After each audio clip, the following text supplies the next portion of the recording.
यवतमाळ जिल्ह्यात प्रसिद्ध आध्यात्मिक संत आणि प्रख्यात कथाकार मोरारी बापू यांच्या रामकथा पर्वात भोजनदान मोठ्या प्रमाणात केले जात आहे। यासाठीची व्यवस्था आणि सात्विक भोजन भाविकांना तृप्त करणारे आहे। पहिल्याच दिवशी येथे 5,000वर भक्तांनी भोजनाचा आस्वाद घेतला।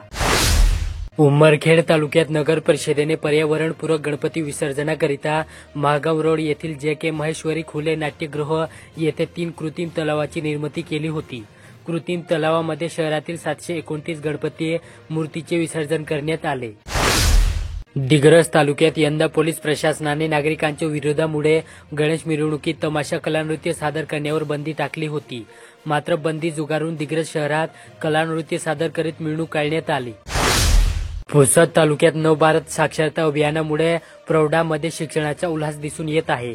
शिकण्याला वयाची मर्यादा नाही ही किमया बाटंबा गावातील प्रौढांनी करून दाखवली। असाक्षर मराठीसह इंग्रजीचे धडे गिरवित असल्याने आता साऱ्यांच्या नजरा या गावाकडे वळली आहेत।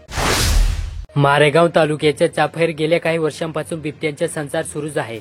परिणामी तालुक्याची स्थिती ताडोबा अभयारण्यासारखी झाली। 4 व 5 सप्टेंबरला मुक्ता व बोटणी शेती शिबिरात वाघाच्या हल्ल्यात 3 पाळीव जनावरे ठार झाल्याची घटना घडल्याने ग्रामस्थांमध्ये दहशत निर्माण झाली।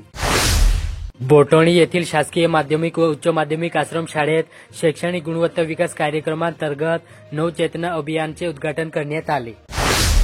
पुसद तालुक्यात मिरवणुकीदरम्यान खीर खाल्ल्याने जवळपास 50 जणांना विषबाधा झाल्याची घटना शनिवारी सकाळी तालुक्यातील शेंबाडपिंपरी येथे घडली। विषबाधा झालेल्यांमध्ये मुले, महिला, पुरुषांचाही समावेश आहे। नेर तालुक्यात न्यायालयाच्या आदेश आणि पोलीस विभागाच्या आवाहनाला प्रतिसाद देत पाथरत गोडे येथे डीजेला फाटा देत पारंपरिक वाद्याच्या गजरात गणरायाला निरोप देण्यात आला।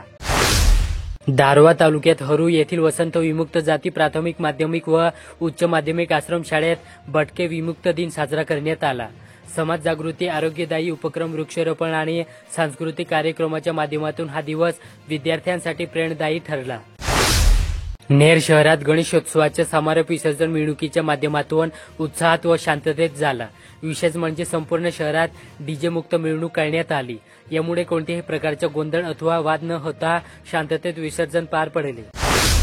यवतमाळ शहरात यंदा प्रथमच प्लास्टर ऑफ पॅरिस गणेश मूर्तीचे पर्यावरणपूरक संकलन करण्याचा अभिनव उपक्रम राबवण्यात आला। पारंपरिक विसर्जन पद्धतीत पीओपी मूर्ती पाण्यात विरघळत नाही, त्यामुळे नदी, नाले, तलाव व विहिरीचे पाण्याचे स्रोत प्रदूषित होतात आणि धार्मिक भावनांनाही धक्का बसतो।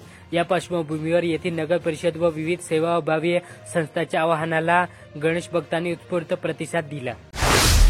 केंद्र शासनाच्या धोरणाने कापूस उत्पादक शेतकरी अडचणीत आले आहेत।